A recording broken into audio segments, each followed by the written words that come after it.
Uh, hey, everybody. Happy Friday. Time for TPH Live. Our teacher du jour is Sebene Selassie, writer, author, meditation teacher, friend of mine. And she's beaming in from Brooklyn. Seb, how are you today? I am really happy to see you, Dan. Likewise, always. Thank you. You have a really interesting topic today, which is the fact that joy, you're kind of like reframing joy. So say more about that. So you know this quote because I used to have it in my email signature. It's a quote from my first teacher's teacher, the late great Zen teacher Charlotte Joko Beck, and she said, "Joy is whatever is happening minus our opinion of it." And that just really struck me because joy to me in the past was something that signaled that I was happy. But she really is making the distinction between happiness and joy. Happiness has an opposite, unhappiness. But joy is really our capacity to be with whatever is happening with some measure of ease. And really, for me, joy then becomes a synonym for freedom, which is what our practice is all about. And, that's something that isn't necessarily how we think of joy. We think of joy as like this outsized, exuberant expression, but it can be that. But she's talking about kind of all these gradations of joy and how we can cultivate that in our practice. Yeah, it's interesting. Every time I think of the word joy, I call to mind those Toyota commercials that we used to run when I was a kid. I don't know if it was just in the Boston area, but they had these Toyota commercials, and as soon as somebody bought a Toyota, they jumped in the air, limbs akimbo.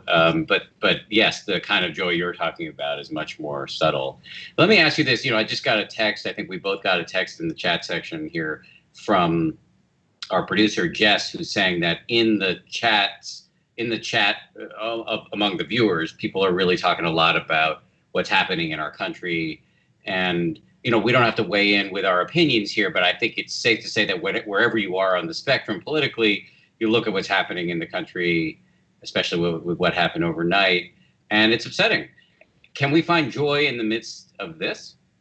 Yeah. So, we chose this topic before things started unfolding in the way they have. And I really kind of thought about it, whether I wanted to stay with this topic or move to something else. But I think it's actually super, super important, maybe even more so right now, that we're able to reconnect, rebalance into that capacity for joy, which again is also freedom.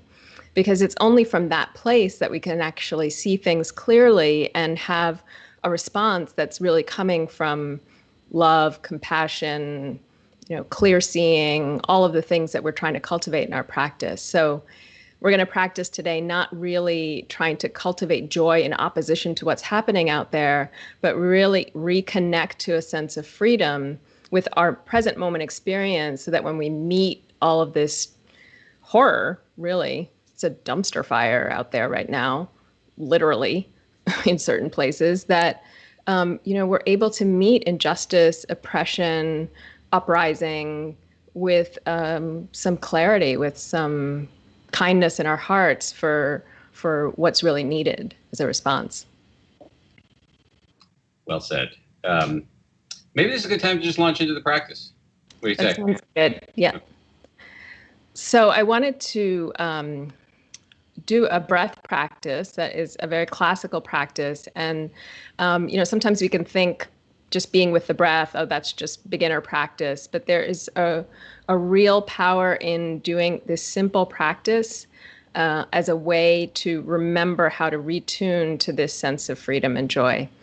And this practice is a little different than the standard mindfulness practice we sometimes teach here and on the app, where we're just being with whatever arises and paying attention to all kinds of spectrum of pleasure and pain.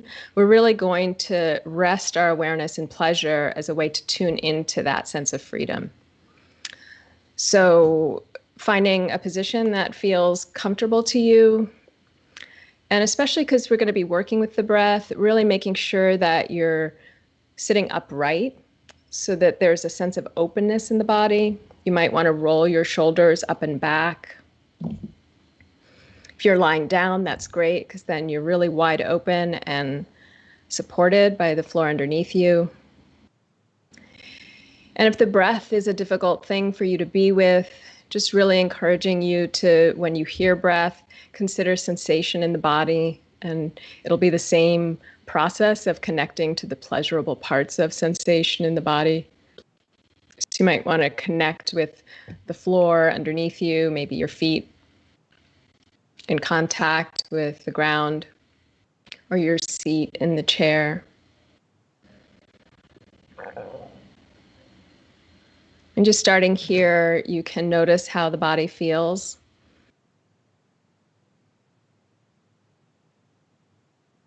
And right here, just noticing if there is any pleasure.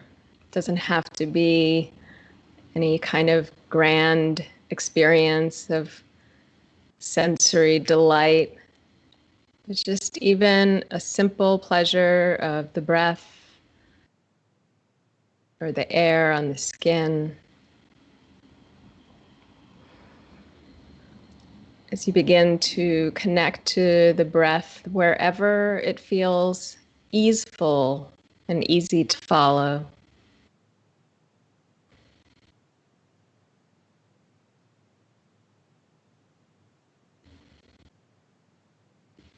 Really allowing yourself to become intimate with this experience of breathing. So sensing the entire inhale from its very beginning to its end. Sensing the entire exhale in the movement of the belly or the chest, or feeling the air coming in and out of the nostrils.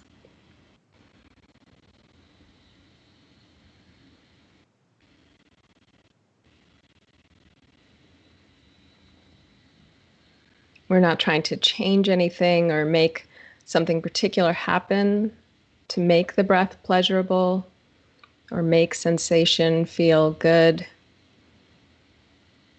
Simply noticing for right now, perhaps it's a long breath or a short breath. Perhaps there's lots of sensation or only subtle sensation.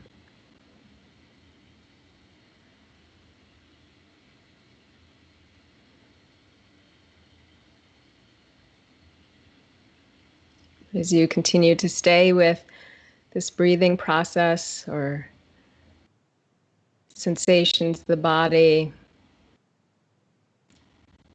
without rejecting anything else that's going on, be they thoughts or emotions or difficult sensation, just notice if you can rest your awareness on what's pleasant right now about the breath.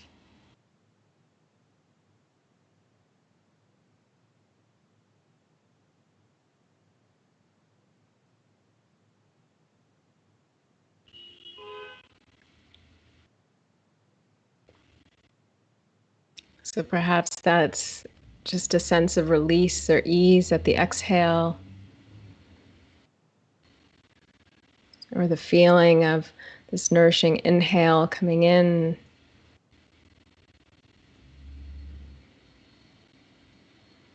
Not needing to manipulate anything, just notice what is pleasant, what is pleasurable. And can you allow yourself to feel that?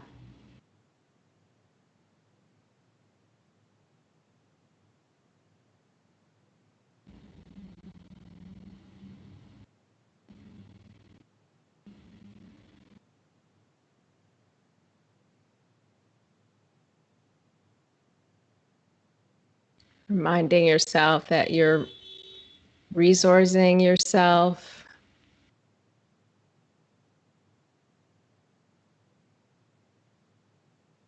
bringing yourself more stability, more capacity.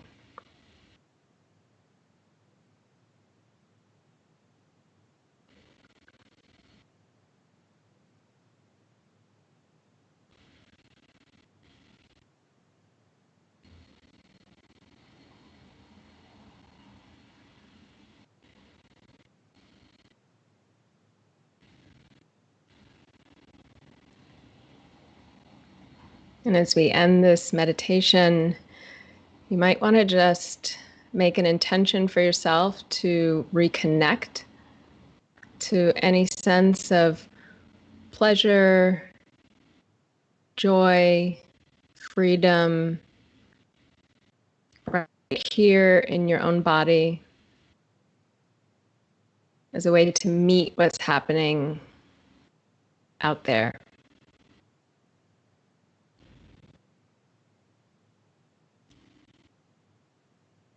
So opening the eyes or reconnecting to the space.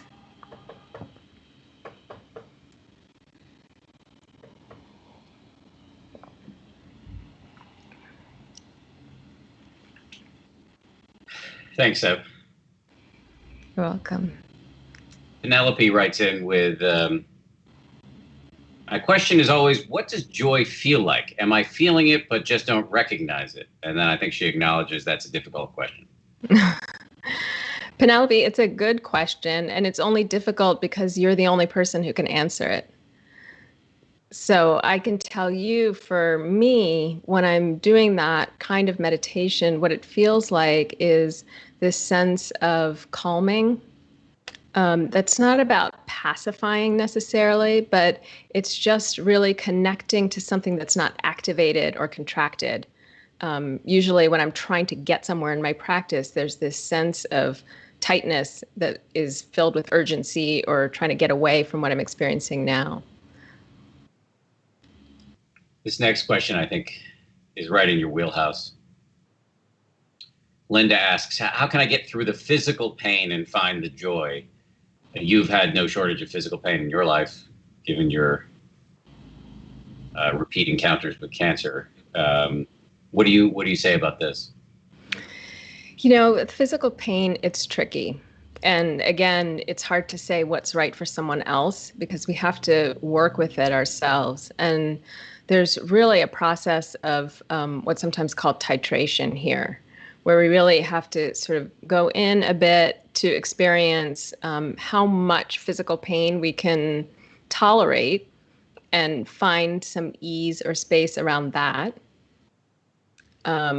versus really not putting our awareness on the pain itself and starting to allow for pleasant sensations, joy, in other parts of the body or in other experiences. So one is not better than the other. We need to learn for ourselves which is appropriate at which time. Amy writes, I'm finding it hard to find pleasure in my breath when I keep thinking about George Floyd and how his breath and life were forced out of him. Thoughts on that? You know, that's a really deep question. This practice that we just did now is not about ignoring the pain that's all around us in what's happened in response to George Floyd's death, murder. But with so many injustices, oppression, challenges, just even personal challenges we might be going through. So it's a really subtle practice to not reject what's painful, but to retrain ourselves to also have joy, not in spite of, but along with. These are not mutually exclusive. And it's up to us to understand when we need to resource ourselves, because we're actually not being of service to anyone by only focusing on the pain and really not having the capacity to feel the freedom to respond with, again, kindness, clarity, compassion. Deirdre writes, this definition of joy and freedom sounds to me like equanimity, being okay with whatever happens. How do you distinguish between the two? It's funny because in the classical teachings, upekkha, which we translate as equanimity, is often used as a synonym for nirvana. So there's a real just wisdom in the question itself to recognize that they have this quality of allowing experience.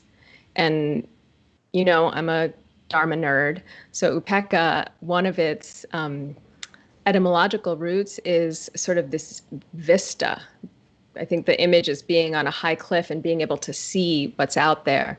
So it's this capacity to just see clearly and allow. And from there, we can respond.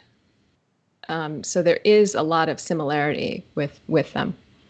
So Pekka being like some sort of, having a vista gives you perspective. Perspective, exactly. Yeah. Rebecca says, how do you recommend cultivating joy during these hormonal times? I don't know. I thought that was going towards. Oh, sorry. No. Let me reread it again. How do you recommend cultivating joy during difficult hormonal times? Yeah. Well, we were talking about menopause. I don't know if that we were live yet or not. And hot flashes. And I've learned a lot from hot flashes. They're one of the greatest teachers that I imagine many people on this call have experienced before, but not you, Dan. Not yet. And it's there's a real teaching in it that we often, when I have hot flashes, I've noticed that before the hot flash even comes on, I become irritated and sort of project my irritation, usually onto my husband, but onto something external that's happening. And when I pay attention to when the irritation actually arises, I can predict that a hot flash is coming. So it's sort of this teacher. I mean, it's like, why don't we treat everything like a hot flash? That a lot of our irritability is actually physical. And this is starting to be shown by neuroscientists more and more, that a lot of our emotional responses are actually to physiological changes in the body that we then project onto our well-worn stories of irritability or sadness or upset. So in a way, we should treat everything like a hot flash. We should start to notice the physical irritability before we start projecting it outwards. And that's the answer is practice. I really appreciate how open you are about this. Also, we had a question a couple of weeks ago with Cara Lai about PMS. So I'm really sort of treading into dangerous waters now for the second time. You're in the estrogen zone. Yeah, similar situation. And it applies to hunger. It definitely applies to tiredness, which most of us are underslept and tired. And so how much of our mental, emotional reactivity is actually connected to our physical needs is really important to understand. It is.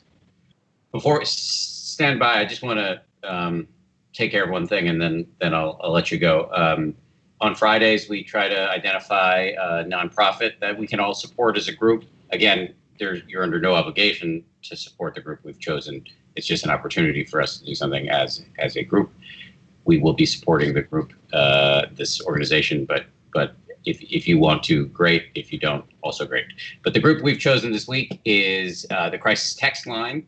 And so here's just some information on them. The physical toll of COVID-19 has been devastating, but federal agencies, along with medical experts, say the country is on the verge of another crisis, a mental health crisis. Last week, a Census Bureau survey revealed a third of Americans now show signs of clinical anxiety or depression.